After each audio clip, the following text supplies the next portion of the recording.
From shape-shifting animals and eerie spirits to lessons taught by nature and morality, stories have passed down through generations about the fluid line between the human and spirit worlds of Japan's diverse folklore. From the Tanuki, a shape-shifting raccoon dog of mischief, to the Gashadokuro, a giant skeleton of forgotten death, each tale has its level of depth and mystery that captures the imagination. The Kitsune shows its cunning and magical abilities, while the Jorōgumo, a seductive spider-woman, represents the thin line separating beauty from danger. Meanwhile, the Faceless ghost and the Kodama, tree spirits with particularly punitive takes on forest harm, warn of the consequences of ignoring the spiritual and natural worlds. Finally, the tale of Tsuru no Ongaeshi, aka the Grateful Crane, tells of kindness and sacrifice and about the fragile balance of trust. Each one of these stories has real insight into the spiritual fabric that framed Japanese culture for centuries. Mischievous, shape-shifting raccoon dogs. Within these heavy forests and villages, one creature left an indelible mark on Japanese hearts and minds. Tanuki, a mischievous, shape-shifting animal, often portrayed with a playful grin and magical abilities. Though the Tanuki is a folkloric creation based upon the Japanese raccoon dog, a real species, the version that has crept into folklore is far more fascinating. They are capable of assuming the appearances of either humans or illusions, thus inspiring a great many varied legends and stories that weave a blend of humor, trickery, and a dash of unpredictability.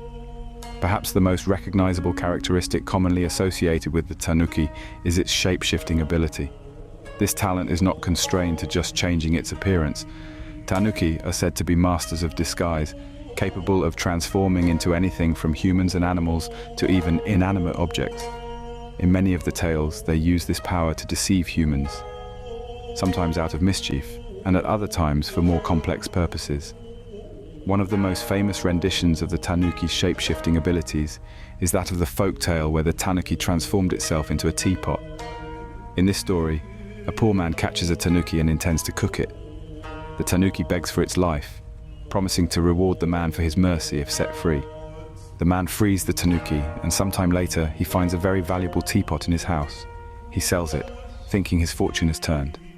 Later he learns that all the time the teapot had been the Tanuki in disguise. This story shows the two of the Tanuki's skills: transformation into inanimate objects, and a fondness for playful retribution. What distinguishes the Tanuki from other shapeshifters in Japanese mythology, such as the fox-like Kitsune, is that its transformations are normally comic. Whereas nearly all Kitsune shapeshifting has to do with either beauty or cunning, Tanuki shapeshifting often has to do with humorous or absurd ends. Tanuki are at times depicted as changing their large bellies into drums or creating illusions, such as turning leaves into money, only to later have the deception uncovered to the great chagrin of the tricked human.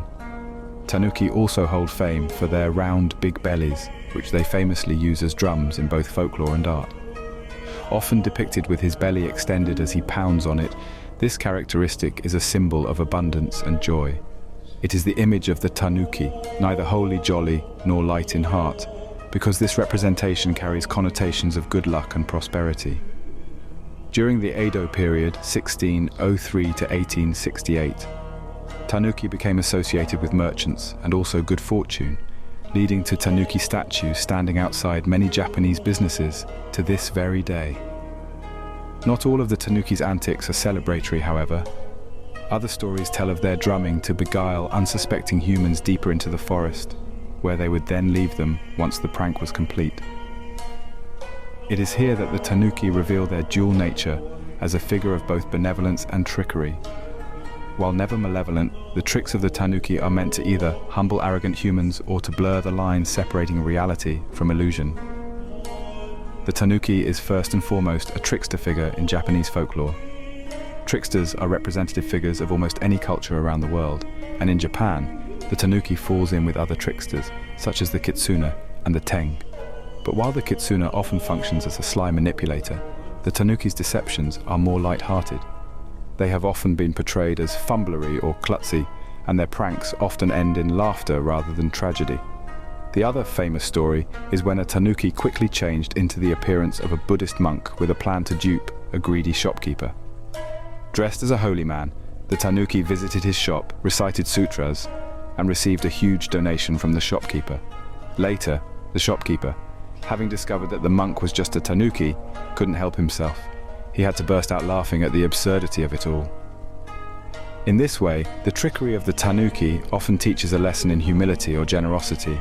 The tales playful remind humans to laugh at their own foolishness.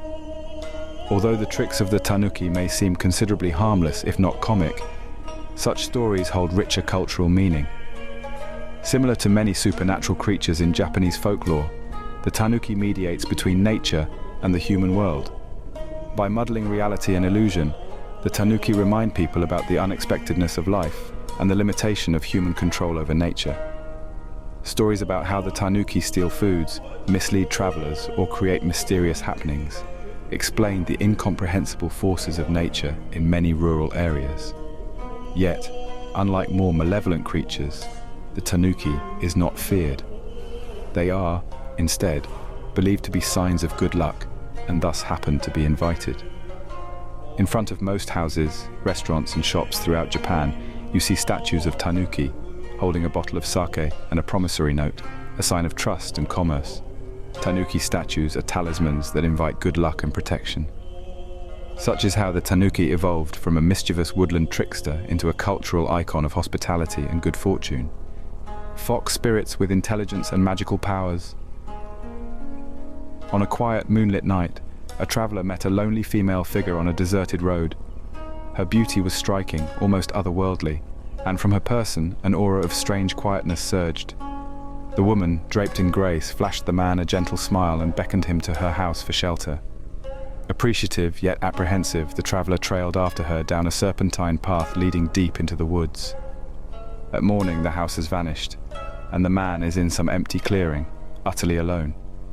The image of the woman is still deep inside his mind. What he did not know was that all his night was spent with a kitsune, a fox spirit with intelligence and magical powers, with the most common shape-shifting. The kitsune is no common fox in Japanese folklore. Where actual foxes in the wild are considered sharp and resourceful animals, the kitsune of legend possesses extraordinary powers that raise them far beyond their natural cousins.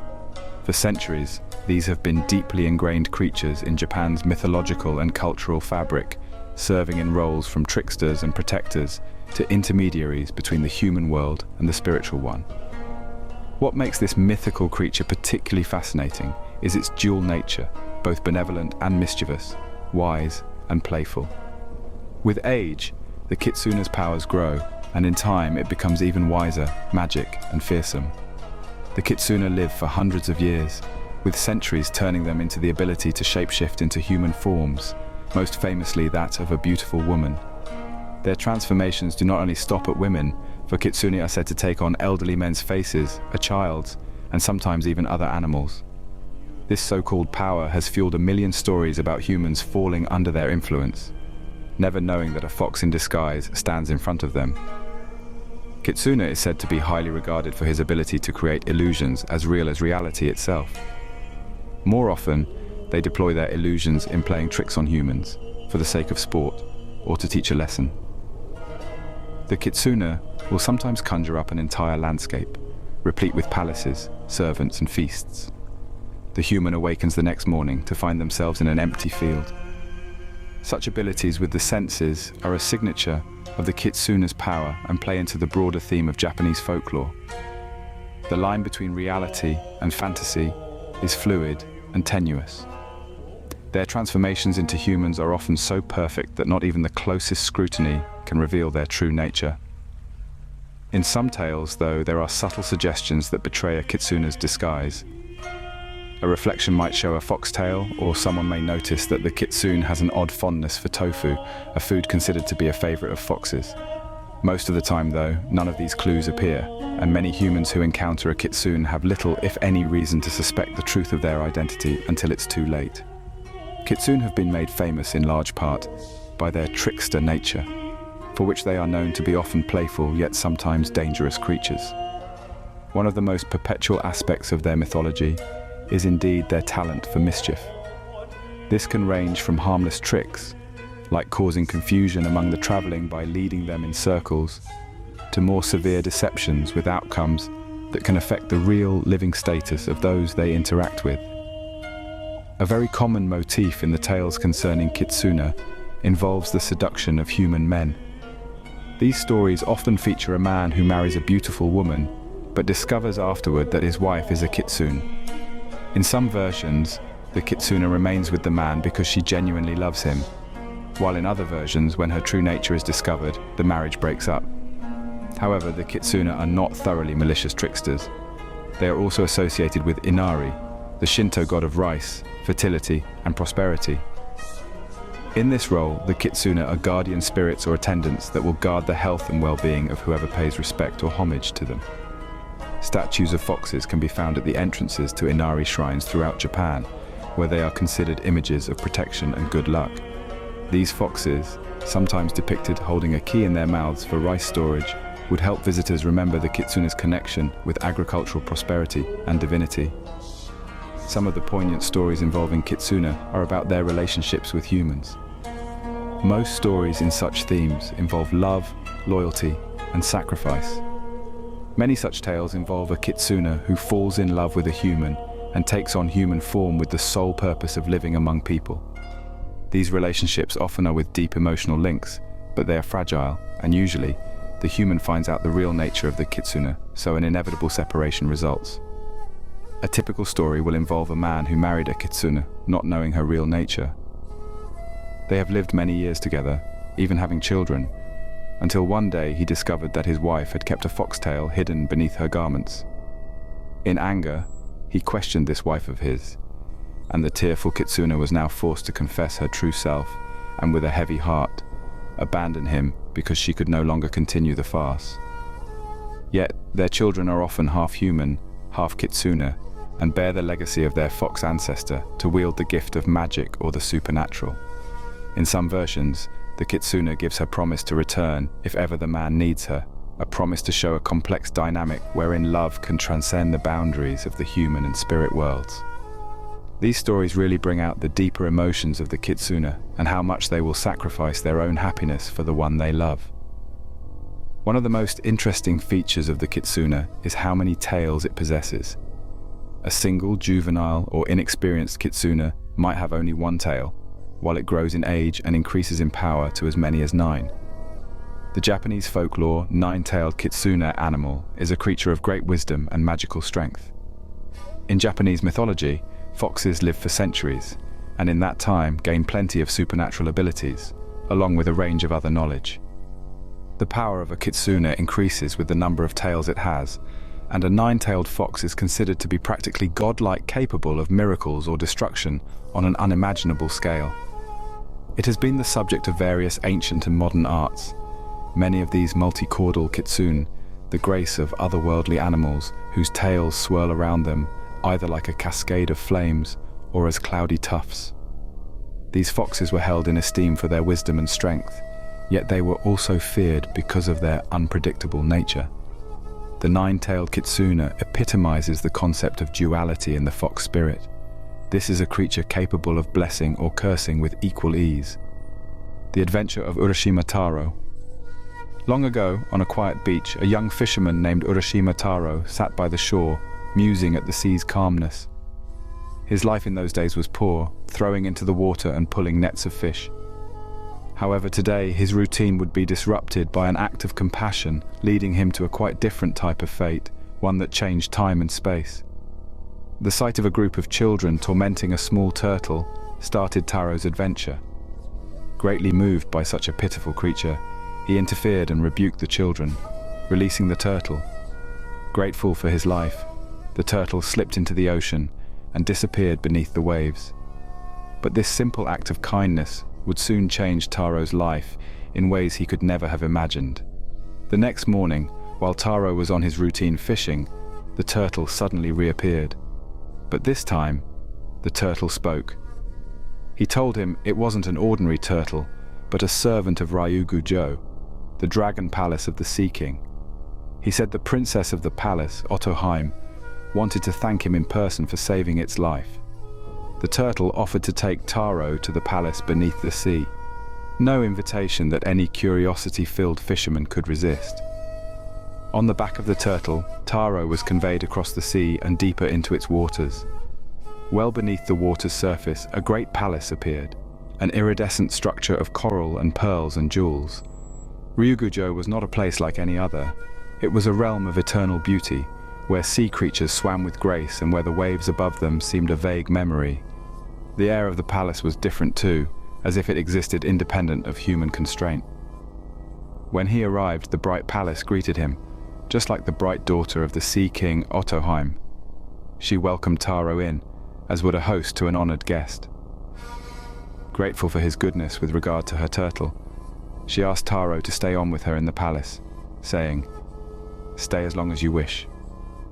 What followed was unimaginable splendor, as if Taro had stumbled into a world other than his own where he saw its wide beauty and wonder. Days melted into weeks in a dreamlike haze in Ryugujo.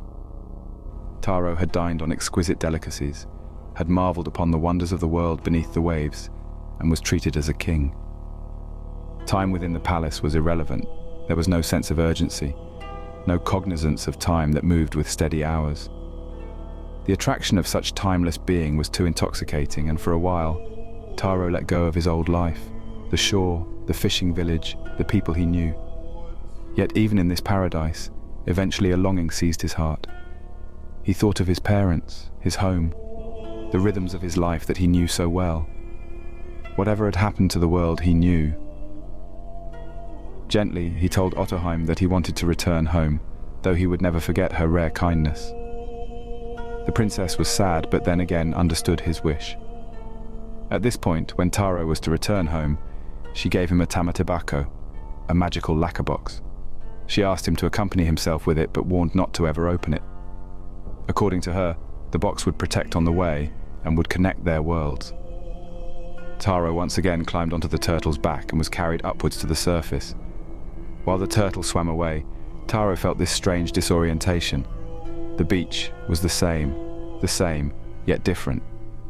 The air smelled different, and the landscape had shifted in ways he couldn't place. He walked into the village, expecting to find familiar faces. Instead, he found strangers who looked at him curiously, as if he were a relic from a forgotten time. When Taro asked anyone about his family, nobody seemed to recognize the names he said. The fisherman who had gone out only days before had actually been gone for hundreds of years. The world he once knew had aged beyond recognition. His family, his friends, his village, they were all long since dead. To be confronted by that realization, he'd lost, not days but lifetimes, was too much to bear. Taro remembered desperately the tamatebako that Otohime had given him. She had strictly warned him never to open it, but in that state of sorrow and distress, he could think of nothing else. Perhaps the box held the secret to unravel the evil twist of fortune. Trembling with fear, Taro opened the box. Scarcely was the lid raised when a white cloud of smoke enveloped him. His powerful, young body started to shrink and age out at incredible velocity then. In one swift second, Taro had transformed into an aged man.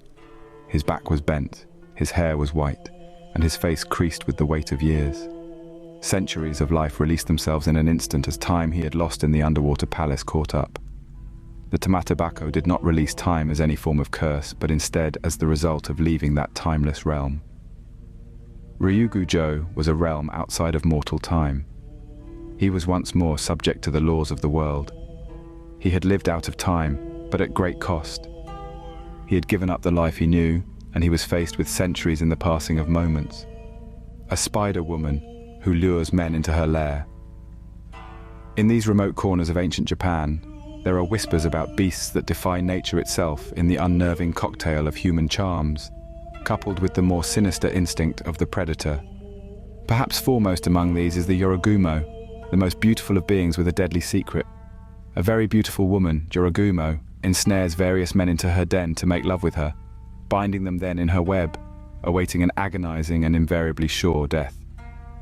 Her story is at once fascinating and terrifying and counts as one of the best examples of yokai supernatural creatures that populate Japanese folklore. The name Jorōgumo also literally translates into binding bride or entangling bride, the names of a variety of golden orb weaver spider found in Japan.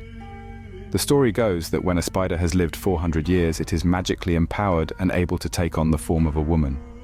But this is no tale of redemption or transcendence. Rather, it's the spider's predatory nature manifesting in a new and more dangerous form.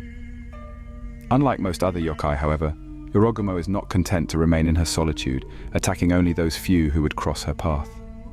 She seeks them out, actively, through their desires and curiosities, to trap them in her web. Her human form is that of a woman of breathtakingly perfect beauty, perfect to the point where her beauty becomes her strongest tool.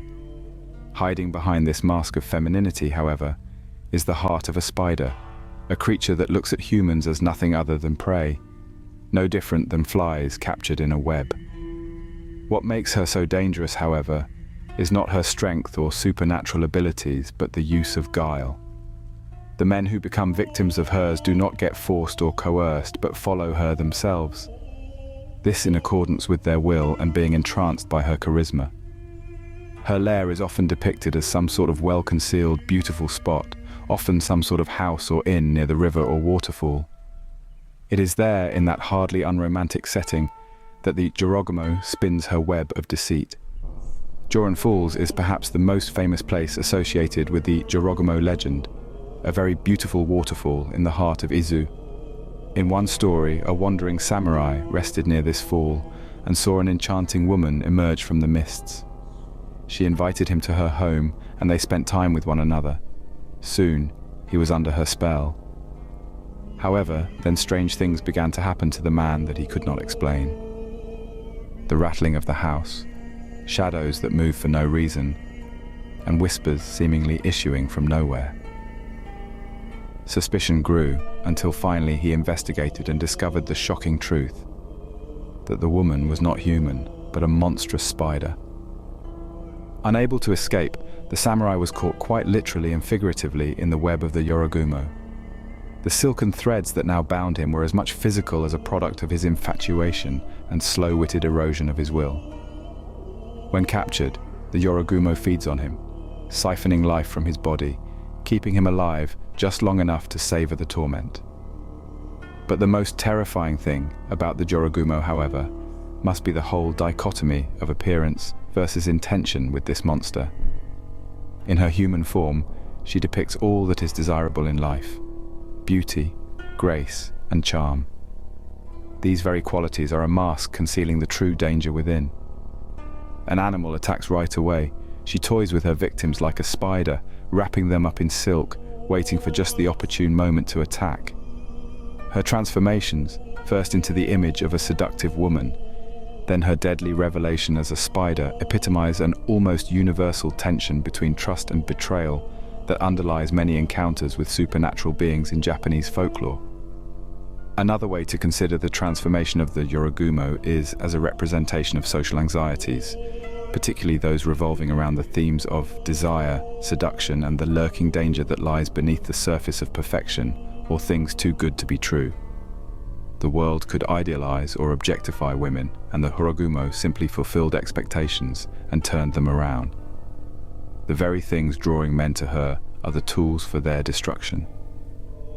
In many interpretations of the Jorōgumo legend, the time spent with her feels like a dream, intoxicatingly short, only for the victim to realize far too late that they have been ensnared for much longer than they had perceived. In this, the manipulation of time again follows suit with the patient nature of the spider, waiting as long as necessary for the perfect moment to strike. The silk threads she weaves are not mere physical bindings, but a representation of the traps she sets up, binding her victims in a web of their own making, be it their uncurbed desires, their inability to see, or unwillingness to know when danger is coming. Gashadokuro's origins. It is said that to travel in these most rural regions of Japan on new moon nights, when all is dark and the air thick with silence, invites the horror of a giant skeletal figure called the Gashadokuro, swooping down upon one with little warning from out of the gloom. Standing tall at 15 times the size of the average human, these beings are not monstrous in appearance alone. Their existence is a testament to tragedy itself, born from the bones of those who died in agony without burial or remembrance. To say the name Gashadokuro roughly translates to starving skeleton. The Gashadokuro is a yurei born from some very specific circumstances, deeply connected to death and denial. During wars, famines, and plagues, many people die alone, unburied. As time goes on, their resentment and pain congeal, coalescing into Gashadokuro after a while. Many times, this creature is literally hundreds or thousands of skeletal remains, melded together by the suffering and spiritual energy brought about by undignified death. Unlike other spirits or yokai, the Gashadokuro are not born from a single person's spirit, but born from a collective. This makes it very dangerous, carrying in its belly the collective rage, hunger, and despair of countless lives lost to suffering.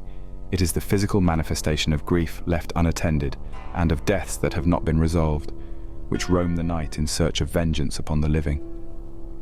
The Gashadokuro is unmistakable in its appearance, a giant skeleton, bones groaning and rattling with any movement, tall enough to blot out the stars. For an entity of such size, it moves preternaturally stealthily, falling on victims before they have much of a chance to do anything at all. By the time a traveler can hear the faint rattling of bones, it is usually too late.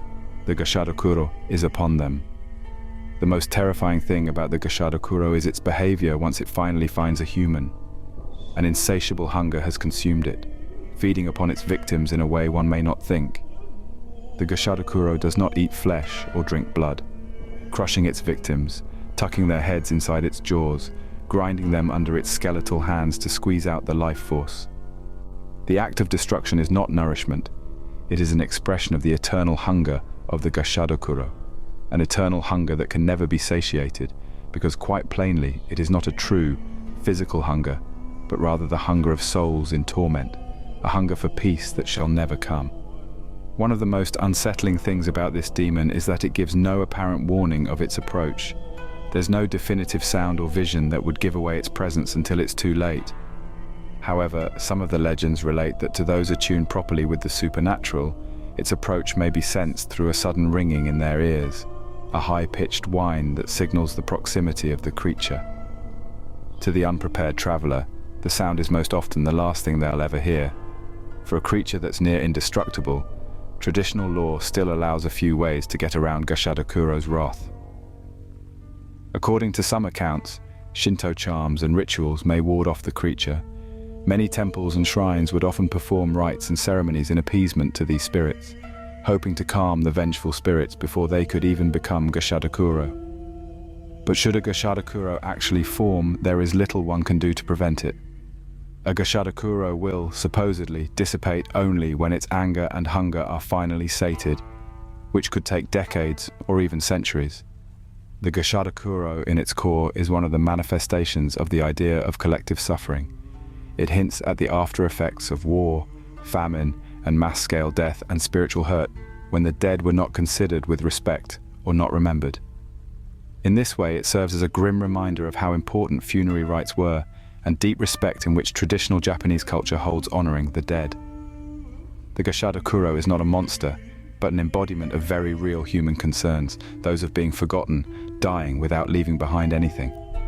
It is in ages of civil war and famine, when death occurs with surreal frequency and unburied bodies lie everywhere, that the legend of Gashadokuro began truly to reverberate. It has come to personify the fear of mass death and what may happen if the souls of the dead are neglected. Within a culture where rituals to honor ancestors and those who have died are part of the very fabric, the Gashadokuro is almost a metaphor for what will come about when such traditions are shunned or cannot be carried out because of disaster. Oni. Some say in the deep mountains of Japan where mist clings to ancient trees all year long, and silence seems to stretch into infinity, there whisper stories of beings who are personified destruction, chaos, and raw power. The Oni. Often depicted as towering giants with sharp horns, tusks, and skin colored in vivid shades of red or blue, Oni rank among the most feared beings in Japanese mythology.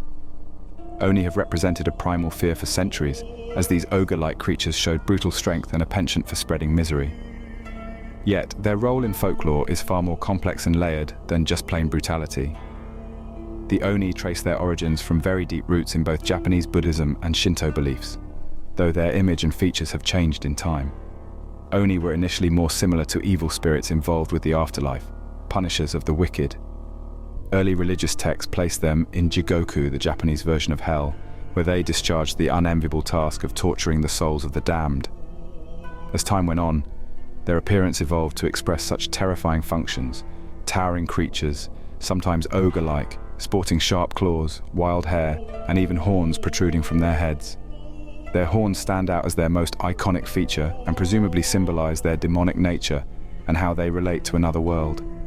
The appearance of Oni is usually portrayed with sharp teeth or tusks, wide eyes filled with rage, and immense, muscular bodies. Very often their skin was painted in bright, unnatural colors, red and blue being the most common, which added to the fearsome, otherworldly appearance. This vibrantly colored portrayal does little but to reinforce the Oni as beings decidedly divorced from the human world, and, as such, brand them as potentially hazardous disruptive elements.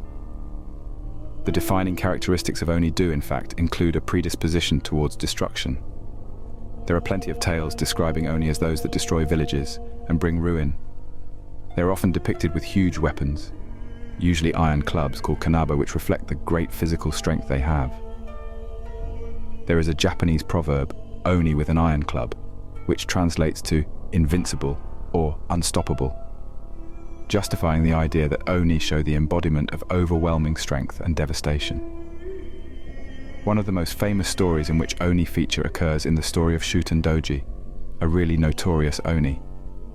According to legend, Shuten Doji was a monstrous leader of a group of Oni that dwelled in the mountains outside Kyoto. Said to kidnap maidens and torment towns, Shuten Doji's reign of terror finally came to an end by a group of warriors led by the hero Minamoto no Yorimitsu. Disguising themselves as monks, they infiltrated Shuten Doji's lair and defeated him, employing both guile and brute force. This story epitomizes the association of the Oni with violence and their position as threats to be vanquished by great heroes. Despite this fearful reputation, however, Oni are not mindless monsters.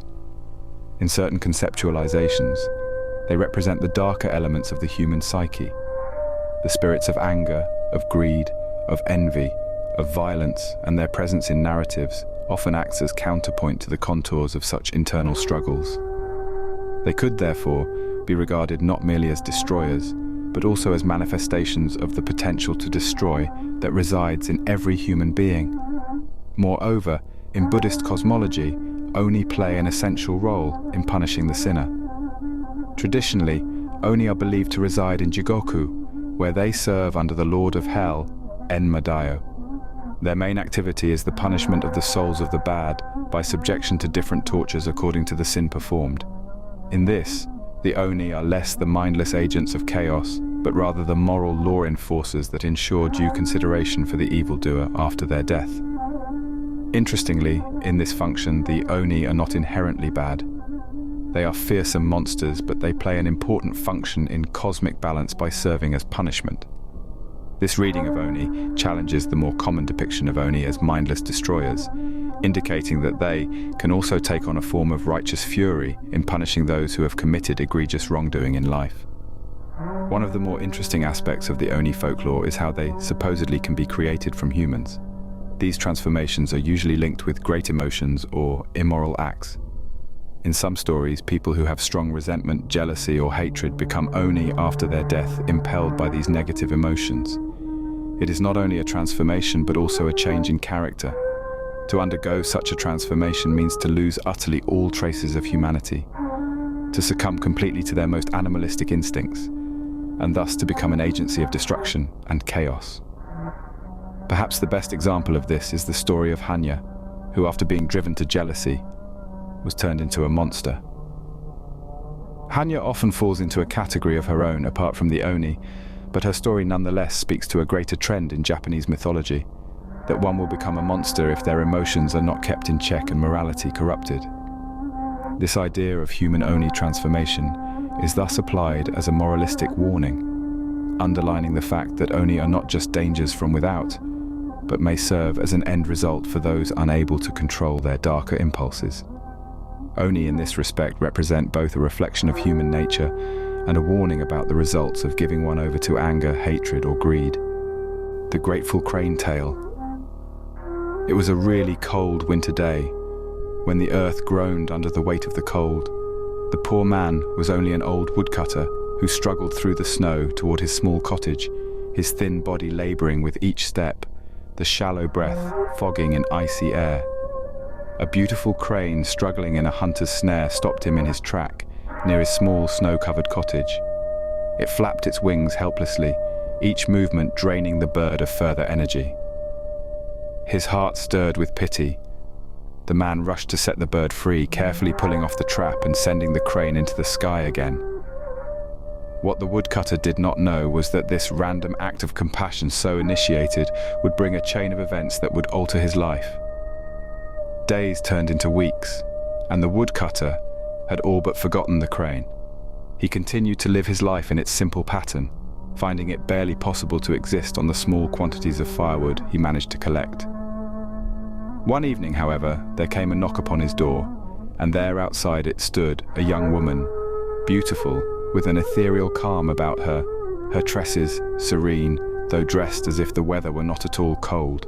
She begged for her shelter and told him that she had no family, nothing and nowhere to go. He lived a lonely life as a woodcutter with little in the way of anything, yet he invited her inside and offered her warmth and food. As time went by, the appearance of a woman filled the life of the woodcutter with happiness and light. She had soft ways and was industrious, and the lonely cottage now felt like a home. They married in due course, and the couple, though poor, found life rewarding together. One day, as their small provisions began to dwindle, she came with a strange proposal. One day, she would weave cloth which they could sell in the market, provided there was one condition: that her husband must not look at her while she worked. The woodcutter agreed to this, though a bit perplexed by the request. She went into a little room with a loom, shut the door behind her, and the sound of the loom hummed through the house day after day, the regular beat of the weft and warp mixed with the snapping of the hearth. Finally, she came out and gave the woodcutter a piece of cloth more magnificent than he had ever seen in his life. The fabric shimmered softly and delicately, with an ethereal light, into patterns that seemed to shift with every catch of light upon it. But at last, when he took the cloth to the market, the price bid for it was exorbitant. Merchants were in its beauty and struggling for its purchase, offering him money enough to soothe their financial troubles. Most of all, they wanted to be delivered of more of the strange cloth, and the woodcutter, bewildered by their offers, returned home and implored his wife to weave again. The woman, though hesitant, agreed to it on one condition, that he again vowed never to watch her while doing her work. As the months dragged on, and the woman wove her spell-laden fabric, the woodcutter became increasingly curious. He couldn't understand why his wife had to keep her work so secretively. Why couldn't he see her at the loom? What manner of wondrous stuff was it, too good for mere mortal hands to shape? One night, unable to bear the mystery any longer, the woodcutter approached his wife's weaving room. He leaned against it, trying just to get a glimpse through a crack on the door, and then he saw that which made him wordless. On the loom, sitting there working, was not his wife at all, but the crane he had rescued many months before. She plucked feathers from her body, then wove them into the cloth with infinite care. Her great plumage was thin now, and she moved slowly, worn out by the effort. The woodcutter stepped back in shock as his heart went thudding, his wife actually being the crane he had saved. Having taken her human form, she intended to return a debt of gratitude to this husband by weaving the magic cloth from her feathers. It was then that he had sealed his fate by breaking his promise and seeing her real form, although he didn't know it yet. The door creaked open, and out came the crane now in her human form. With a sorrow-touched face, she told him, her voice soft and low, that since he had broken his word regarding not setting eyes on her, she could no longer stay anymore.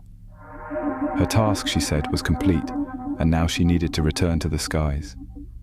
Her eyes full of tears, she thanked him for being so nice to her and bade him adieu. And saying so, she changed into a crane and spread her wings.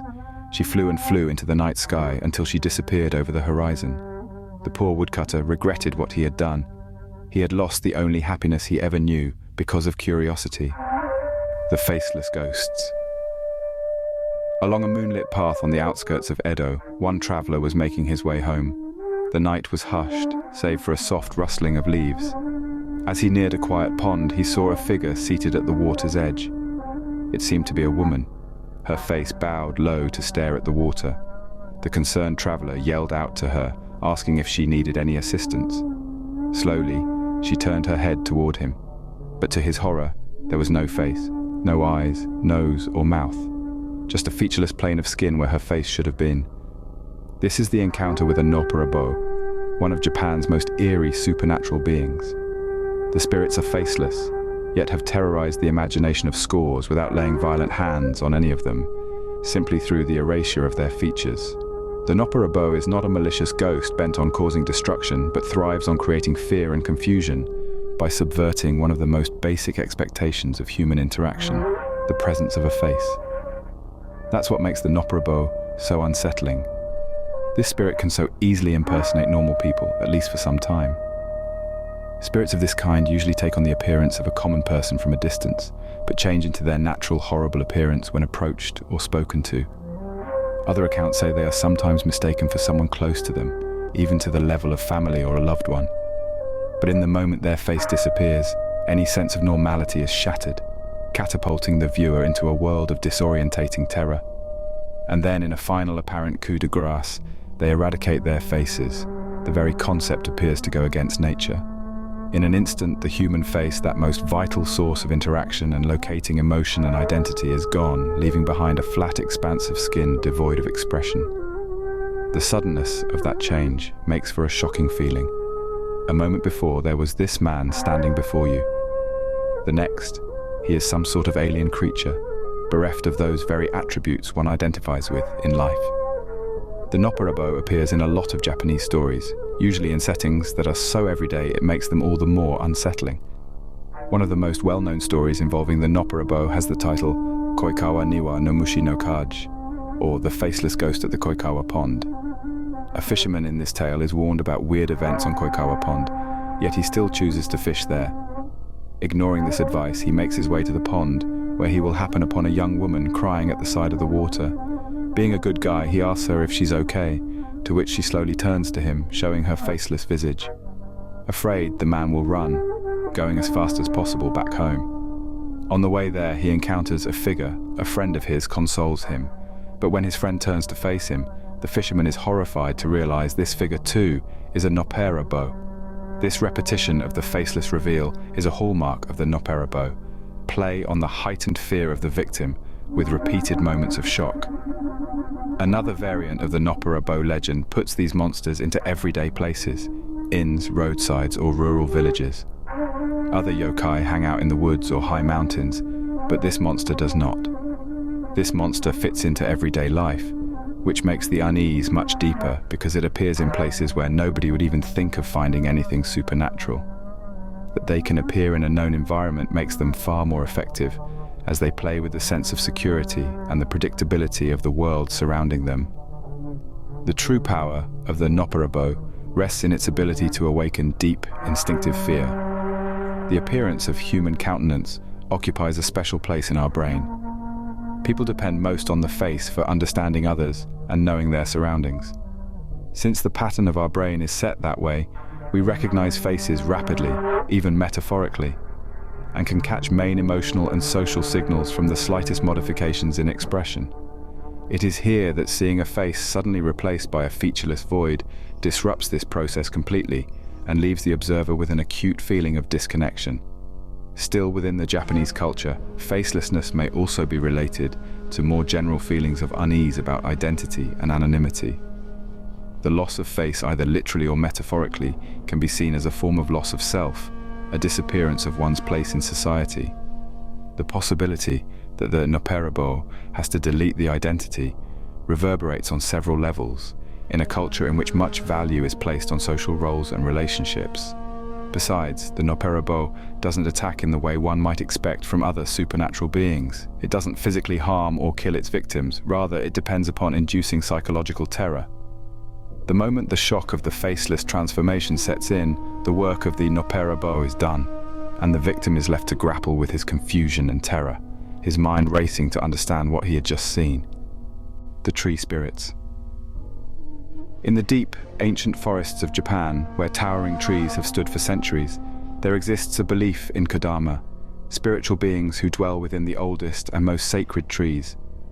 Unlike other, more visible spirits in Japanese folklore, Kodama are elusive and often imperceptible, manifesting only when the natural order is disturbed. It is said that harming or cutting down a tree inhabited by a Kodama brings severe consequences, marking the Kodama as both protectors and punishers of the forest. The concept of Kodama is rooted in Shinto beliefs, where nature is seen as imbued with spirits. Every element of nature, from mountains to rivers, is believed to have a kami, or spirit, residing within it. Kodama are one such kami, specifically tied to trees, particularly ancient ones. These trees, often growing in remote, undisturbed regions, serve as homes to Kodama, and their presence is regarded as a sign that the tree is more than just wood and leaves. These spirits are not bound by physical form, but their power is intimately connected to the tree they inhabit. In many stories, Kodama do not reveal themselves directly to humans. Instead, they communicate through the forest itself, whispers in the wind, the rustling of leaves, or the eerie quiet that sometimes descends when they are near. They are said to control the balance of the forest's life, silently maintaining harmony among its plants and creatures. Their existence reinforces a deep respect for nature, particularly for old, towering trees that have stood witness to centuries of life and change. In many regions of Japan, certain trees are marked as sacred, signifying that they may house a Kodama. These trees are often ancient, their immense size and age setting them apart from others in the forest. In some villages, people would tie shimenawa, sacred ropes, around these trees as a way of honoring and protecting the Kodama. Cutting down such a tree is considered an act of sacrilege, and to disturb the home of a Kodama is to invite disaster. Traditionally, before felling any large tree, especially in rural areas, woodcutters would perform rituals to ensure the tree was not inhabited by a Kodama. These rituals, often involving offerings or prayers, were meant to seek the spirit's permission or protection. If the tree was found to be home to a Kodama, it would be left untouched, reinforcing the belief that humans should live in harmony with nature, not in domination of it. The Kodama's role as protectors of the forest comes with a stern warning.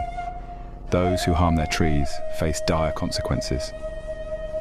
Tales of punishment abound in folklore, where individuals who cut down or damage a Kodama tree are said to suffer from curses, illness, or even death. In some stories, entire villages have been brought to ruin because of a single tree felled without regard for the spirit residing within. One such story tells of a woodcutter who, in his haste to collect lumber, ignored the warnings of the locals and cut down a massive ancient tree. Unbeknownst to him, the tree was home to a Kodama. Shortly after, the man and his family began experiencing a series of misfortunes. Crops failed, his health deteriorated, and strange, inexplicable accidents plagued his household. It was only when the village elders performed a purification ritual to appease the Kodama's spirit that the misfortunes ceased. In this way, the Kodama serves as a reminder of the profound respect owed to nature, particularly to the ancient, life-giving trees. The act of harming a Kodama's tree is not just an offense against a singular spirit, but is seen as disrupting the balance of the entire forest. The Kodama are seen as caretakers, ensuring that the forest thrives, and when that balance is upset, the consequences ripple outward, affecting not just the perpetrator, but the wider community. Though often portrayed as vengeful when provoked, Kodama are not inherently malevolent spirits. Their primary role is to protect the forest. In some stories, they are known to guide lost travelers out of the woods or provide safe passage to those who respect the natural world. The dual nature of the Kodama, as both benevolent protectors and fierce punishers, reflects the Shinto belief that nature itself is neutral but must be respected. It is only when humans act in ignorance or arrogance that the darker side of these spirits emerges. The Kodama's power is tied to the lifespan of their tree. When the tree dies, the spirit either perishes or relocates. This impermanence imbues the Kodama with a certain fragility, further highlighting the need to protect ancient trees from harm. In modern Japan, the belief in Kodama continues to inspire a reverence for the natural environment, particularly in the preservation of forests and the veneration of trees that have stood for centuries. The leader of Yokai. In the twilight hours, when the streets of rural Japan fall silent and homes are lit by the faint glow of lanterns, an unusual figure may be seen slipping through the door of an unwatched household. He is an old man, hunched but with an air of authority, moving through the house with the confidence of someone who belongs. Without a word, He seats himself at the head of the table, pours tea as though it were prepared for him, and begins to act as the master of the house. This is Nurarihyon, a yokai whose power lies not in brute strength or supernatural feats, but in his unsettling ability to blend seamlessly into human life, assuming control over what does not belong to him. Nurarihyon is often depicted as an elderly man, but his appearance belies his power. His most distinguishing feature is his elongated head, which is said to make him instantly recognizable to those familiar with yokai lore. Despite his odd appearance, he carries himself with such confidence and composure that his victims rarely question his presence. In fact, part of the intrigue surrounding Nurarihyon is that he seems to exploit human psychology, walking into homes without suspicion and sitting as if he were the head of the household. His unspoken assumption of control is not forceful, it is subtle and insidious, a gradual shift that leaves his victims confused and powerless. In various representations, Nurarihyon's clothing mirrors that of a nobleman or elder of high status, reinforcing his authoritative demeanor. This, combined with his calm, unhurried manner, allows him to take over homes without protest. It's this ease with which he manipulates human behavior, his ability to act like the master of the house, that has elevated him to the status of a yokai leader. In Japanese folklore, Nurarihyon is not just a trickster who infiltrates homes. He's often described as the supreme commander of the yokai. His leadership is not based on raw power or fear, but on his intelligence, cunning, and manipulative prowess. In some stories, he presides over gatherings of yokai, guiding them with wisdom and a deep understanding of both the human and spirit worlds. What makes Nurarihyon particularly fascinating as a leader is the contrast between his quiet intrusions into human homes and the immense authority he wields in the yokai realm. While other yokai may terrify humans with grotesque forms or malicious deeds, Nurarihyon uses subtlety and the appearance of respectability to achieve his ends. He embodies the qualities of a tactician, someone who gains power through observation, deception, and an understanding of social dynamics rather than brute force. In some folklore, he is said to preside over the night parade of 100 demons, Hyaki Yagyo, a grand procession of yokai through human settlements. This spectacle underscores his role as a unifying figure among yokai, able to command their respect and lead them in acts of mischief and chaos, all while maintaining a composed and dignified persona. The psychology of Nurarihyon's power.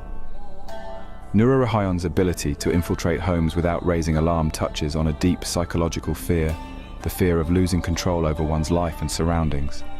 His invasions are not dramatic or violent, they are almost casual. A homeowner might return to find Nurarihyon sitting comfortably at the family table, drinking tea as if he belongs there. By the time they realize something is wrong, the yokai has already asserted dominance over their space, and the sense of intrusion lingers long after he has left. This power dynamic is unique in the world of yokai, where most spirits cause fear through physical harm or overt supernatural abilities. Nurarihyon, by contrast, disrupts the natural order of a household by quietly taking control, undermining the authority of the real master through sheer audacity. The subtlety of his method makes him more unnerving. It is not the horror of being chased or attacked, but the slow realization that one's place in their own home has been usurped. This type of invasion also plays on cultural values in Japan, where the home is traditionally a sanctuary, a place of safety and personal authority. Nurarihyon violates this sanctity, not by breaking in, but by making himself welcome in a space where he does not belong. The unease he creates is profound, as it forces his victims to confront the helplessness of losing control over something as intimate as their home. Nurarihyon's legend has evolved over centuries, appearing in various forms of media, from ancient scrolls to modern-day anime and manga. One of the most notable modern interpretations of Nurarihyon appears in the manga and anime series Nurarihyon no Mago, Nurarihyon's grandson, where he is depicted as the powerful head of a yokai clan. In this version, his role as a leader is explored in depth, portraying him as both a benevolent and cunning figure, adding layers to his personality beyond the original folklore. While contemporary depictions of Nurarihyon often emphasize his leadership qualities and his status among yokai, the core of his character, his quiet intrusion into human spaces, remains intact. Even in modern retellings, his power is tied to his ability to blur the lines between the human and yokai worlds, slipping into human lives with ease and leaving confusion in his wake. From the eerie presence of the Noppera-bō to the compassionate though tragic figure of the grateful crane, the stories herein are windows to the complexities of human nature and its tangled relationships with the supernatural. They teach us that the world is filled with unseen forces, some that trick, others that protect, and many which test the limits of human virtue and vice. As these yokai and spirits navigate interaction with the human world, they make us confront our fears and desires and the consequences of our actions.